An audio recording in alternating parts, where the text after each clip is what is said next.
Hey everybody, we got something unique for you today on Golf and Politics. I've been taking lessons from Phil Walker at Back Nine Golf from Bentonville, Arkansas. Highly encourage you to go onto his Instagram and follow him. He's a great follow on Instagram. But Phil Walker is one of the best teachers by Golf Digest in the country. He's been very helpful with me at diagnosing some things with my golf swing and working to make me a better golfer. I really enjoy getting to spend time with him. He was very kind to allow us to film my entire lesson last week and also film my entire putter fitting. This video right here is my lesson in its entirety. It's not for everybody. If you're not a golf geek that wants to learn a lot about the golf swing and look at my numbers, then it's probably not for you. But if you are into the golf swing and want to learn something, you probably will, because Phil's such a great teacher. And hopefully I did an okay job of taking his advice and learning a few things. So really appreciate everyone that watches us on YouTube. Check us out. We've got some great audio podcasts coming for you here in the next few weeks. Have a great Christmas. Talk to you soon. If you aren't precise, I mean, you can get down in those swales and make doubles quite easily. Mm-hmm. But it's more the ball striking that got you right. Yeah, I hit one fair. I hit the 18th fairway. It's the only fairway I hit. Okay. But so what I'm saying is, before we even get into a lesson, what do you think you could have done to maybe have not miscued so poorly? Right. Like, you know, was there a feel you could have taken, or, because I mean, I will use myself as an example here. I miss high right. That is my miss because I design it that way. Right. So, I mean, I have the ability to play a shot face fade.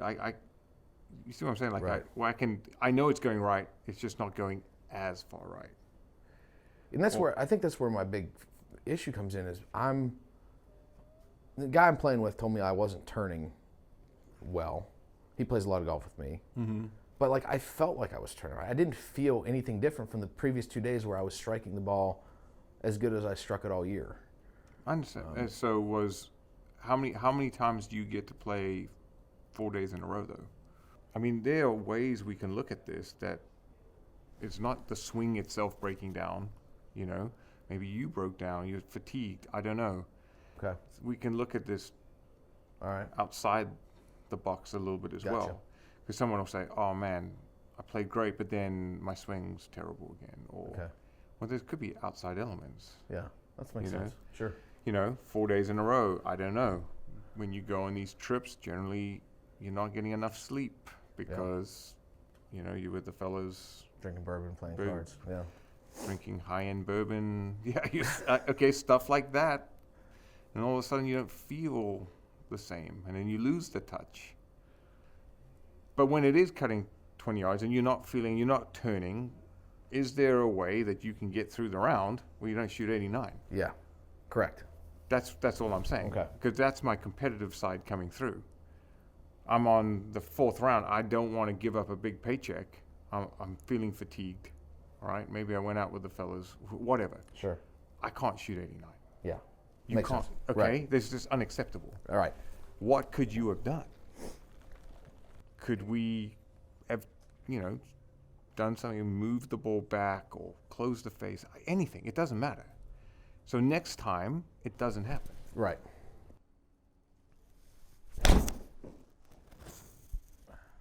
Now, I'm going to let you probably hit 5 or 6 before we make any assessments. Okay.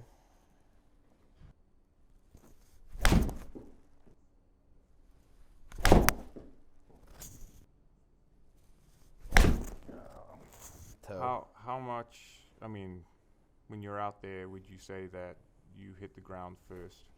Often. Often? I mean, that's my number one miss with irons. Okay. Even though the angle of attack is down, you still hit behind the ball, and we're going to talk about that today. Okay. Let's take a look at the data first. So I'm going to turn around and spin you around, mate, and we're just going to look at the general head data. Okay, so on average, you can see that the club path, 2.3 out. I like that number a lot. You know, you want to have a nice, happy, like, range. You know, Bryson talks about 4 degrees being sort of the ideal number. With fades, I would say just a little bit less because it does slide off the face. Okay. But having the path moving left is very important for this, all right? So the side angle, a little bit too far left based off a couple of those shots where you hit the ground and the toe closed. Okay. So the side spin number on average was left, but the last shot was right. If we're swinging essentially across the ball, we want the face to be square or slightly open, producing right spin. Okay. Overall, this data is very good. We don't want something 5, 6, 7 in. All right? All right. So based off that box on the ground, I still want this to be shallow, but moving left. Okay. So that's another point we're going to have to talk about. This is interesting. So your angle of attack is actually very good. Okay? So on average, your angle of attack was I can't read that. Is that 3.8. 8 down. Okay? So the two average is between 3.7 and 4 degrees down. You know, maybe getting closer to 4.5 depending on who you talk to, but Okay. that's a good angle of attack, but yet you still hit the ground twice in those 4 shots. So that is something we're going to take into consideration of where your chest is as you come into impact. And when I spin around to the TV here in a second, that will become more apparent. Because a great example, Pinehurst number 2, or Pinehurst number 4. Back 9, par 5, I smoke a tee shot. I mean, I outdrove everybody in the group by 70 yards. Wow. And I have 220 yards to the pin. And I'm just trying to hit a nice flighted 3-iron, because I don't carry a 4-iron anymore in the bag. And I just it's only like a 160 to carry the water, pins in the back of the green. And I just dead chunk a 3-iron, kerplunk, 80 yards into the water. okay. 18 at Pinehurst number 2, smoke a tee shot. I've got sand wedge into 18 at Pinehurst 2, and chunk the sand wedge short of the green. Okay. You know, I just can't do that stuff anymore. Yes, I agree. So with this information, say the angle of attack is down, which means the leading edge is moving down through the ball. Your center of mass plays an important part, and we're going to look at where your center of mass is, okay, today, and how high your left shoulder gets. All right. So that's going to be really important. Okay. Now, as we get up into P3, because we're keeping the right hand on top, I do like the club face where it is. It's going to set steeper. And this is where the shallowing part needs to come into play. Okay, so at P3, we're looking very, very good. But as we start down, we're still on top of this plane. Oh, yeah. Okay, now, hand path wise, I don't care if the hand path goes to the right. I would want the shaft to move back behind this blue line.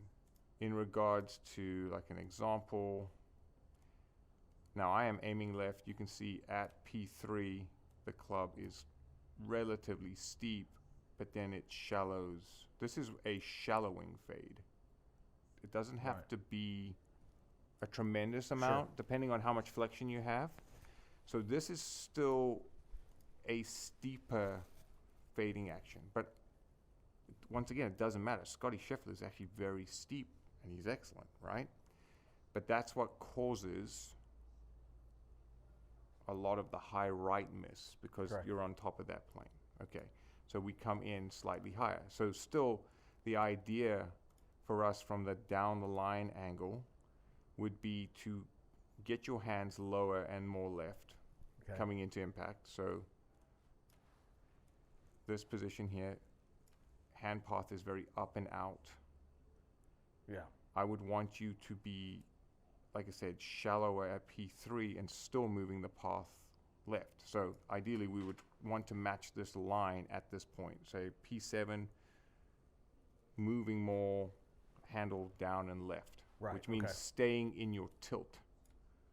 Okay, so this means this part where we stay in our tilt and we're still moving out of our tilt. You can see you move about 4 to 6 inches towards the golf ball, Okay. which another reason why we hit the high block. Yeah. We need to get you a little bit more rotational, Right. okay, so that we're not Okay. moving left. Now, from down the line, that's what we got. Now we have face on. Face on is where we're going to do most of the work today. So when we look at this here, let's say I draw this line, Okay, now there's going to be a lateral bump. But at this point, I actually think this is better. Okay. I would like your hands lower at P6, so more down into this area. But it's the left shoulder I want you to pay big attention to. It starts to go up. Okay, so let me start that over. So I'm going to draw this box on your head. You turn really well behind it. And then your head starts to go to the right. And your left shoulder goes up. Okay. That's the chunk. Yeah. Okay, so you can see that that is the chunk. And there's the release. Okay, now the toe digs on the longer ones, and you hit it way to the right. But this is the area that I think we have to really concentrate on. And what I mean by that is, if we get this, now there's going to be a move laterally. So I draw this. You can see I'm pushing into the ground, but at P6, which is this position, you can see my shoulders are a lot more level. Yeah. Man, and mine are not. And you're up and out of this. Yeah. Okay? So if you want to be a more rotary cutter of the golf ball, we have to deliver it more that way instead of this head hanging back. That's covering. That's what I said about the chest. Your center of mass, okay? So here's my center of mass. Is going to be on top of the ball. See how I've covered it? Your center of mass will start to tilt behind you. Yep. So today's lesson is the sternum staying more on top of the golf ball from this direction, from the face-on direction. Now that's going to bring your ball flight down. Yeah. And help you stay in your tilt. Okay. Sound good? Sounds great. The feels for today, I'm just going to walk you through these. Okay. Let's get this a little bit more there. All right, so we're going to just do your normal turn to the top. So as we start back down, all right, we want to keep this shoulder down and closed. Okay? And you're going to feel like your chest moves on top of the ball, not your lower body moving forward. Your chest is going to cover this way. So it's going to feel like an upper body sway, even though it won't. So there you go. You can see how you're covering it. And so your left hip goes backwards. We started at the end with Maggie. Mm-hmm. We talked about that. It's almost an unnatural feeling because your left hip, and it won't. It will not go backwards. It feels like it goes backwards. Okay. Right, so can I get a face-on of you doing that drill very slowly? So keep going, staying down. Left shoulder down. Let's do that again. I need your left shoulder lower. Okay. Into P6. Left shoulder stays down. Yes, keep going. There we go. Now, if you watch this, now this is an exaggeration, obviously. And we look at the difference between the two. So this is your original, hitting a golf ball. Your head starts to tilt backwards, and your shoulder plane gets very sort of tilted. Sure. All I'm asking for today is for that left shoulder to stay lower at P6. I still feel like it's a little high, right? I mean, it's still. I mean, tilted. relative to, I would say relative to this, it's not. But, if you're here, and you can see here the left hip, like we talked about last time, the left hip in transition should be, it's like you're going downhill. We're pushing this into the ground. And so you are able to get this lower. Now that's an exaggeration, and that's how people get that look where their hands are so far forward. All I'm saying that from here, you don't do that. Got it. Okay. So your chest is just going to cover. Chest cover. Yep. And put this between your feet. All right. And I want you to try and keep your chest. Your chest can move to the right, going back. I don't care. But I want the middle part of your chest on top of that rod on the downswing. Okay. So you're going to feel like you're going downhill. So your chest is now on top of on that rod, right? Right. That feels very different, does it? It does. Okay. There we go. And then continue to rotate through. Yep. And now I just want us to hit 20 to 40-yard shots like that, please. 20-yard shots. Probably a little bit longer. Okay. So it's going to come in very low. Okay. Now, you can see that your low point is going to move forward. Yeah. Do you see that? So I your do. angle of attack will actually increase while we're doing this. So it's going to go up to 8.2. All right? Okay. Because we're doing this very slowly. Right. Yep. And I still feel like I can get my left shoulder down more, right? I mean, yeah, this is more of an exaggeration drill. Right. Yeah? That's right. It's here for you to ingrain a feel. Not bad. So all we're doing in this first part of the lesson is the chest covering this alignment rod. Okay.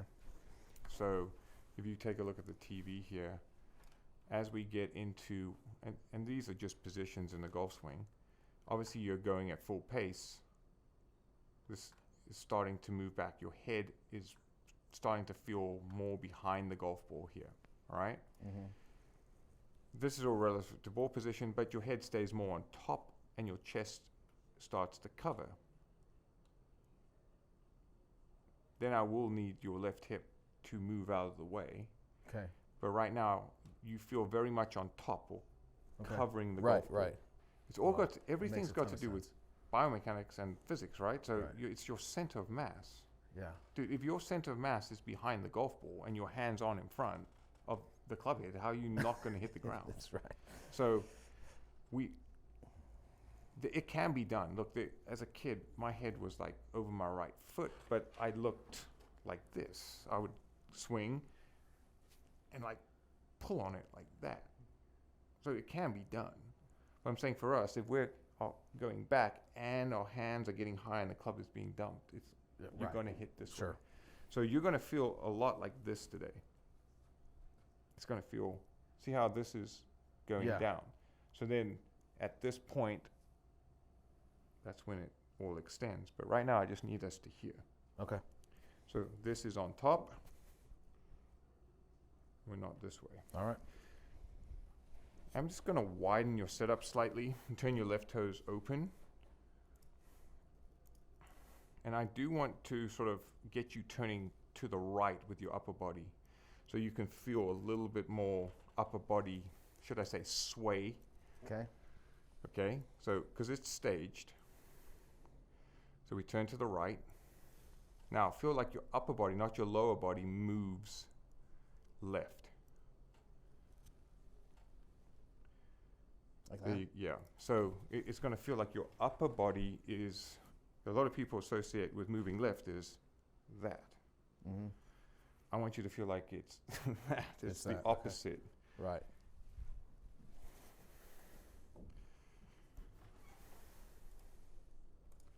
Good. All right. And then you got to continue with that rotation.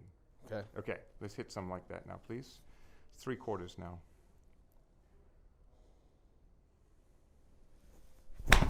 Not bad. The low point of this shot should be miles in front of this rod. Okay, so you should be hitting the ground. Now you can see here in your first attempt, at P6 we're in a lot better position and your hands are already in front. Okay? Okay. Hit the ground a little bit. I want you brushing the ground at least 6 to 8 inches in front. Okay. Did you feel like you went, well, your chest covered more in this scenario? I did. I mean, I felt like I did. Okay, so this is your original, and like I said, your golf swing, like I said, has improved significantly. Today is just about center of mass. Okay, starts to tilt. I need you to stay in this longer. That's all we're doing. The center of mass is not starting to tilt and Okay. move behind the golf ball, and so it's in here longer. But I'm going to, I mean, since I've only got you in here for an hour and a half, I need this to be almost feel like it's over your left foot. My foot. Okay. Okay, so Remember I said earlier that your ball flight was like the launch angle was very high for an 8-iron, 24 degrees almost. If we look at this one, you can see that the last shot, the launch angle was 17.4. So we essentially brought the launch angle down 6 degrees because we covered it. Right. And we didn't have to use our hands as much. Okay. There it is. That shot there, launch angle 18 degrees, is actually ideal. Great. And we did nothing other than keep your center of mass more on top of the golf ball, which in layman's terms is called covering. Okay. And there's the shot shape you want. Yep. All right, so we're turning, we're gonna feel like our upper body actually moves left. Not bad. Now, I know that was not a good result. Now, you Right. tried to obviously emphasize that, but that is the idea. Then you got to keep turning though. You can't stop. Right. All right. And you're trying to move your low point left and forward. So I'm going to give you, like I said, slightly wider stance with the left toes open. I want your chest to actually move to the right, so then you can feel it move back to the left. Very well done. Okay, so what we're saying is this is your original swing over here. And we're going to compare it to this one. Now, we've done nothing as far as the swing. We're only talking about the center of mass. So back swings look pretty much the same. We're starting to shallow the shaft. I didn't tell you to shallow the shaft, but you're staying in your tilt. Right. Right? You're just keeping your chest covering. And we should start to see this move more, let's say lower. I mean, I would hope for this to be lower at this point, because I'm trying to get this closer to your kneecaps, to be honest. Yeah. Like it's going to feel down here. Okay. Because the higher the handle gets, all right? So this was the measurement I was going to try and get to. I want this measurement to be lower.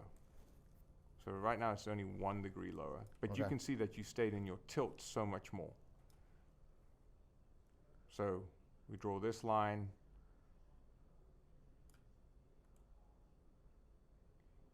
You can see that you're actually pushing backwards now. Okay. You see how this is actually going to be pushing to the left, but you've never felt that before. No. So whereas this obviously moved in. Right. Okay. Okay? Really want the divot miles in front of the golf ball. Right. There we go. Now that's the drill. You can see the ball flight is much lower. Right. And the only reason it's low is because you're covering it. Right. So once again, same thing. Here we are. So now at P6. Now it takes commitment because I don't know what your thoughts are or feels. You can see that you're just way more level, and then you don't have to release your hands. Right. But that's me sort of saying, hey, I need this a good 8 inches in front of where the actual golf ball is. Right now, like I said, the most important part is the chest covering and the center of mass staying on top, with the low point being 6 to 8 inches. So we're going to go very extreme. Well done. Now when you do this drill, 2 things are going to happen. The ball flight's going to come way down, obviously. Right. Sure. Right? And you can't chunk it. Then we take that into a feel. Sure. Right? So this is just a drill. It's a simple drill. I often put a towel behind the golf ball, and I just make people miss the towel. So I can do that now as well, because our center of mass is, this is a visual for where our chest is. And then we just take we give props to Southern Hills. Yeah. Give yourself about that much room. Okay. And I want the divot All right. in your mind In my mind up there. over there. Right. Okay. Now, at no point should you make contact with this. I mean, that is a good 5 inches behind the ball, Yeah, right? right. Okay. Right, so give you a slightly wider stance, and the reason, because I want you to feel that weight transfer with the upper body Okay. into the left foot. Well done. Now there's your drill, okay? And you feel that. Sure. Okay, so now the first part, I would say, is let's accomplish that. Okay. Okay, so if you watch here, and I didn't mention the rotation part yet, I wanted you to feel like your upper body could turn behind the ball and then recover it, which it does. Okay. Agreed? So Right. now your hands look very different through impact. Sure. Very difficult to chunk that or miss it left. Right. Okay. So we compare, well, let me throw the other one over here. So the original over here, and we're just going to go just post impact. So there's impact. So this defining moment, and generally they would say at this point right here, the best ball strikers in the world have the club and the left arm in a straight line. Yeah. Okay, so what I mean by that is it would look something similar to that. Yeah. Okay, which you will now find that we're a lot closer to. Yeah. Big time. Big time, right?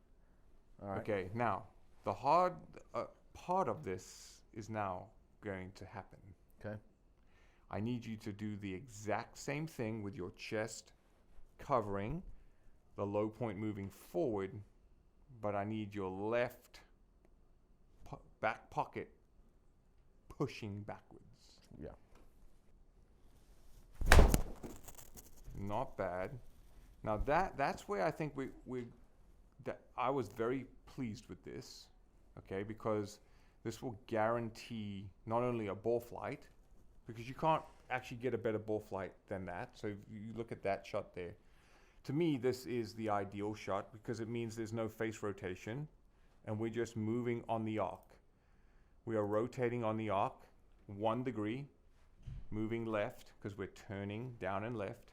The face is not being manipulated. We're just holding on to the face, Right. right? Which will then impact a marginal amount of side spin. The launch angle came from 23.8 down to 18. Angle of attack went from 3 something down to 6, and I prefer a slightly higher angle of attack. Okay. And you can see this is something that will go straight or fall right most of the time. All right. Okay. That was pretty good, actually. A little chunky, though. Yeah. Now, I like that. Now, I know the ball went right. Mm-hmm. Okay, so you can see on the ball is going right. I like this. Now, there's certain things I like. Okay? You can see that your center of mass is now moving on top of the golf ball. Agreed? Agree. And there's no breakdown in the hands whatsoever. Right. Okay?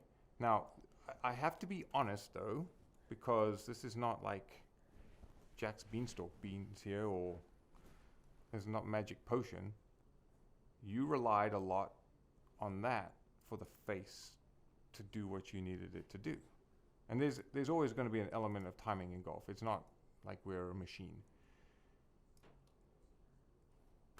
But that's a much better position through impact. If we're going to struggle moving that around at that point, Yeah. it's going to move to the right too much. Right. But it's going to be more starting left, moving right. So that's my miss. Right, so let's get your hands. Your hands are going to feel lower through the impact zone. Now, I like that too. Now, that only produces one shot. Okay? Right. Something that starts left, and moves right. Okay? And if you know that, then there's a certain assurance that there's no anxiety. So if you do have a meltdown or whatever, you know that there's only one thing that's going to be happening. Sure. And then we can make adjustments with maybe the face that day, whatever. But that will not produce anything that goes in the other direction. Right. Or, more importantly for you, that starts way right and then goes right. That starts Yes. on line or Right. left, then Right, goes. Ralph was better than right in the house. You see what I'm saying? Yeah. So that is where there's an element of assurance, like there's no anxiety, because now you're like, oh my gosh, I don't know what's going on. You know what's going on. Okay, so what's the difference now with driver 3-wood, 3-iron, like tee shots? Like, especially with driver Okay, so hitting up on the ball, right? I mean, this is where it gets a little bit strange, and it's easier actually if I just explain this with a video over here. I'm going to use myself. Just bear a second. Here we go. Okay, now, obviously, there are different ways to drive the golf ball. I implement the same mechanics okay. with everything I do. Now, obviously, because I've got my chest more behind the ball from the setup and the ball position, I do play further forward than you would see in a textbook, right? Because now I'm relying on my rotation to move the path left All right. for me, yes? Okay. Pretty much what we're doing.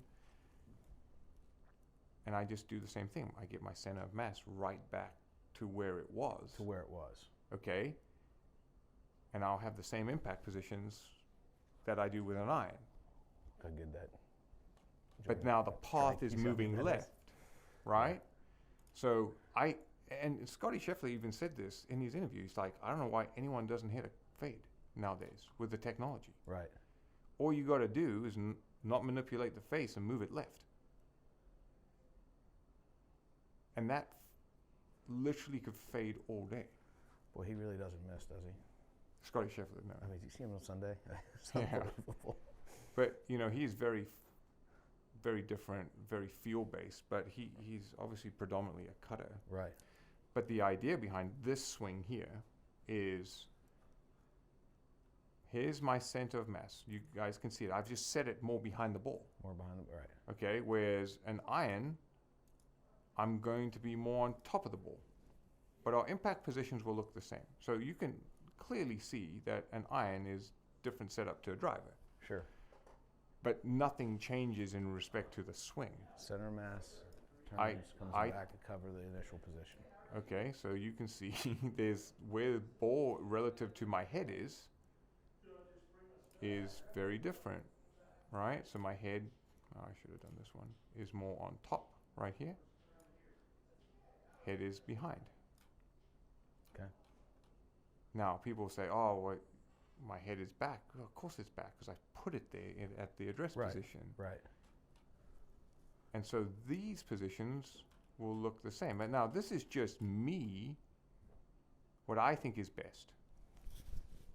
I have a couple of kids that just hit the most pure push draws. Like, I don't care as long as Right. you can do it. Yeah. There's no method here. So everyone has different moves. So But to me, this just makes all the sense in the world. It takes, like, I need to hit one shot shape, hit it well, consistently, and have confidence that I'm going to strike the ball, and if I miss, it's going to be missing right. yes, but it has to start left. Well done. A little chunky, but so in the past, your miss was not start left, miss right. It was just a block. Right. Start right, move right. So where I was going to go with this is, if you want, and Decade obviously backs this up, and Lou Stagner as well. He's done all the stats. Hit one shot. Just hit one shot absolutely. until you can't not hit that shot. Right? Right. Until you're forced to do something else. Jack Nicklaus said that. He faded all day until he was forced not to fade it. And then I think in Golf My Way, he said, yeah, I still try and fade it. So Right. it's just. Well, I mean, I haven't thought about this at, trying to think, 16 is the short par 5 at Pinehurst number 2, and there was strong wind in our face off the left. And it's a hole that already sets up to probably want to hit a draw anyway, plus you have that wind. And I don't really know what to do there, but I thought, I ended up blocking a drive, just, I got it up in the wind, just at a mile into the trees. And I'm like, I probably would have been better off to just hit a low 3-iron. And, you know what I'm saying? Like, put it in play and probably hit another 3-iron and get on the green or lay it up and make birdie or par. I ended up making par, but, I just, that big miss, I don't want to take the time to learn to hit a rope draw into that wind. I'd rather take the time to perfect hitting this first, with drilling it. I would say that, you always have to have the ability to hit shots in case of circumstances. But if you predominantly, the most consistent people have always just hit the ball one way, like Montgomery's and stuff like that. And they generally move it left to right. Right. Very rarely. Bryson's the only guy I know right now that just consistently moves everything. Rory, I guess Rory kind of. Yeah. Greg Norman was, like, he just hit it straight. I think most people, like, who've been successful, Morikawa, like, they asked Morikawa, like, how many intentional draws did you hit last year? And he said 0. These are guys winning majors. Right. But then we can get into a more advanced stuff where, a lot of stuff is a shot face fade. Because, like, Tiger Woods hit a shot face fade. Like, his face was aiming left relative to the target, right? So old school was you aim left and open the face. That's what Jack Nicklaus did. All right? And that just tends to flare it. So that wouldn't work at 16 at Pinehurst. Right. But we can set up to hit a fade with a shut face, and you can just hit this piercing thing that it works really well. But that would be once we've established all of this first. Right. But, like, I would say it's not everything has to just be one way or the highway. You have to have the ability to hit shots the other way. Sure. If needed. So, in that circumstance, you probably, just say you want to hit a draw. I don't do anything different to hit a draw. I just aim right and shut the face and swing on my toe line. Like, I'm very simplified.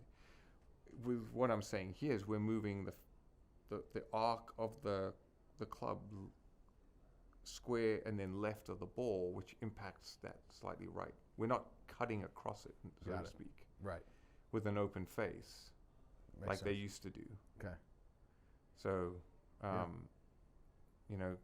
because I think I watched Power Golf, whatever. There's a video with Greg Norman. I love Greg. I know he's a pariah, but if this goes he's out, one of my favorite guys. he's I think he's awesome. I love Liv too, but I'm not. Yeah. So, but, like, growing up Australian, he's my guy, right? And you can see I've even got, like, signed stuff. I got so much signed Greg Norman stuff. That's great. But in that, it's a VHS, and he's driving, like, this 1984 Lamborghini. Like, it's so old. Yeah. He's hitting an 8-iron from 140 yards. That's Greg Norman. Right. And he's like, well, now it's probably going to go 132 because I'm aiming left and I'm opening the face. Who hits an 8-iron 132 yards? Yeah.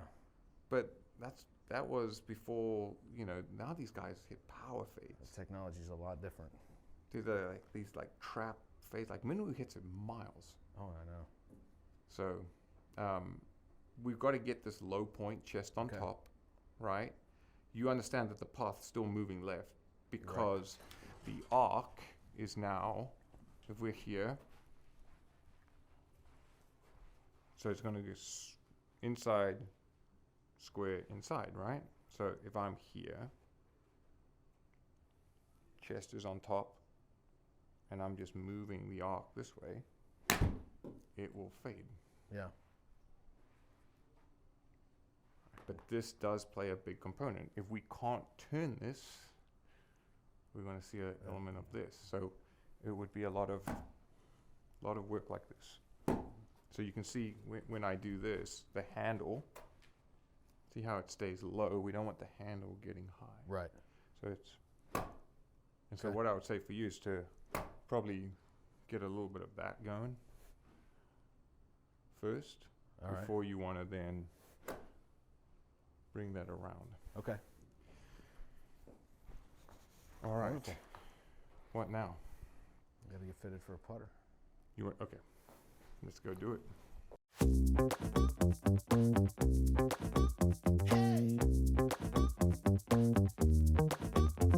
Hey.